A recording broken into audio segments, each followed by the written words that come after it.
Olá e sejam muito bem-vindos ao Mental Ship. Nesta nossa análise, a gente vai mergulhar de cabeça num dos maiores, se não o maior, desastre militar de toda a história.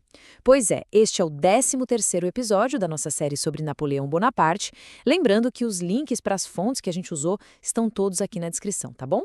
E olha, se este conteúdo ajudar a clarear as coisas, um like e um compartilhamento sempre fortalecem o nosso trabalho. Para a gente entender a dimensão da catástrofe que foi 1812, a gente precisa começar com essa citação, que é até meio sinistra, do Tsar Alexandre I. Ele já sabia. Ele sabia que o verdadeiro inimigo de Napoleão na Rússia não seria o exército russo. Seria algo muito mais antigo, muito mais implacável: o próprio clima. Essa frase, guardem bem, é a chave para entender tudo o que aconteceu. Ok, vamos lá. Por que Napoleão, sabe, no auge do seu poder, por que ele arriscaria absolutamente tudo numa invasão tão gigantesca? A resposta, e isso é o mais interessante, não está numa sede cega por mais conquista. Está na necessidade desesperada de manter a ordem do seu próprio império. O centro do conflito todo está aqui. De um lado, você tem o sistema continental, que era a grande arma econômica de Napoleão contra a Grã-Bretanha. E para ele funcionar, precisava de obediência total, sem exceção. Do outro lado, a Rússia. A economia russa dependia, e muito, do comércio com os britânicos. Então, quando o Tsar começa a violar o bloqueio abertamente, ele não estava só fazendo negócio. Ele estava desafiando a lógica, a autoridade do Império Napoleônico. Era uma rachadura no sistema, e Napoleão sentiu que precisava consertar essa rachadura na marra, com a força. Historiadores como Emil Ludwig, por exemplo, argumentam que essa decisão de invadir não foi um impulso, foi um ato de híbris. E híbris não é só arrogância, não. É aquela crença perigosa de que a sua vontade sozinha pode dobrar a realidade. Napoleão realmente acreditava que uma campanha rápida ia forçar o czar a voltar para a mesa de negociação. Ele subestimou a Rússia, subestimou o povo russo e, o pior de tudo, subestimou o inverno. E para impor essa vontade sobre a realidade, Napoleão montou o maior instrumento de força que a Europa já tinha visto até então: a lendária Grande Armée. Parem um instante para pensar nesse número. Mais de 600 mil homens. E não era um exército só de franceses, de jeito nenhum. Era uma força multinacional com soldados de todos os cantos do império. Uma demonstração de poder que não tinha precedentes, feita para esmagar qualquer um só pelo seu tamanho. Mas e aqui está o pulo do gato. Essa força colossal já carregava dentro dela a semente da própria destruição. Era uma verdadeira colcha de retalhos de nacionalidades com lealdades, digamos, divididas. As linhas de suprimento, esticadas ao limite do impossível, dependendo de estradas horríveis.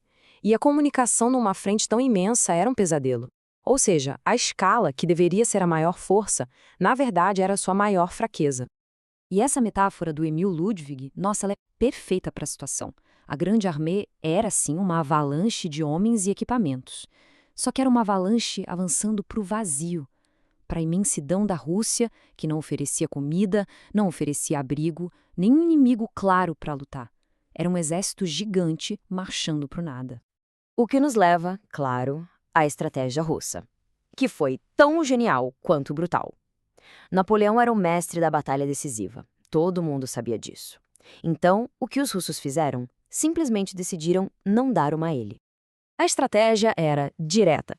Primeiro, evitar a qualquer custo uma grande batalha. Segundo, recuar sempre, mas recuar lutando, causando baixas, atrasando o avanço. Terceiro, a famosa tática da terra arrasada, queimar tudo, vilas, plantações, qualquer coisa que o invasor pudesse usar. E quarto, usar o próprio tamanho do país como arma, esticando as linhas de suprimento francesas até elas simplesmente arrebentarem. Eles se recusaram a jogar o jogo de guerra europeu. Então a pergunta que fica é essa: como é que se derrota um exército que se recusa a ser derrotado do jeito tradicional? Napoleão ganhava as batalhas, ocupava o território, mas a vitória final, a rendição do czar, essa nunca vinha. O exército russo só recuava mais e mais para dentro do país, absorvendo os golpes e esperando seu aliado mais poderoso chegar, o inverno. E, eventualmente, Napoleão conseguiu a tal grande batalha que ele tanto queria. E logo depois, o grande prêmio, a captura de Moscou. Só que essa vitória virou cinzas. Literalmente. Vamos dar uma olhada na linha do tempo para ver como o tempo foi um inimigo. A invasão começa em junho. A Batalha de Borodino só vai acontecer em 7 de setembro. Napoleão entra em Moscou uma semana depois, já no meio de setembro. Ele fica lá esperando por um mês. A retirada só começa em meados de outubro. O calendário estava correndo, e correndo contra ele, empurrando a grande armê cada vez mais fundo no outono russo. E a Batalha de Borodino foi um massacre, um dos dias mais sangrentos da história militar até aquele ponto. Napoleão tecnicamente venceu, porque os russos recuaram e ele ficou com um campo de batalha. Só que ele não conseguiu o que era crucial: destruir o exército russo.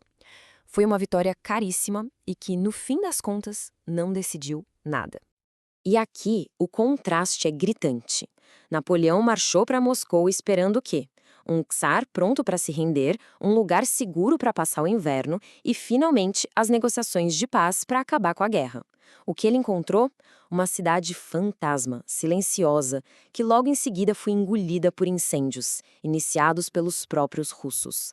A vitória era oca, a armadilha estava pronta.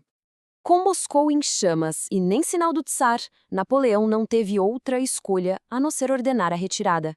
E foi aí. Foi nesse momento que o verdadeiro comandante do exército russo, o General Inverno, lançou seu ataque com força total. E as armas desse general eram as piores possíveis. Um frio extremo, de menos 30 graus, às vezes até menos, fome, com soldados tendo que comer cavalos mortos e, em casos extremos, recorrendo ao canibalismo. Doenças como o tifo se espalhando como fogo num exército já fraco. Ataques de guerrilha sem parar dos cossacos. E, por fim, o colapso moral completo que levou a deserções em massa. O colapso, entendam, não foi só militar. Foi logístico, foi climático e foi psicológico. Os números contam essa história de um jeito que arrepia. Dos mais de 600 mil homens que marcharam para a Rússia, menos de 90 mil conseguiram voltar. Alguns historiadores dizem que esse número é ainda menor. Foi basicamente a aniquilação de um dos maiores exércitos já reunidos.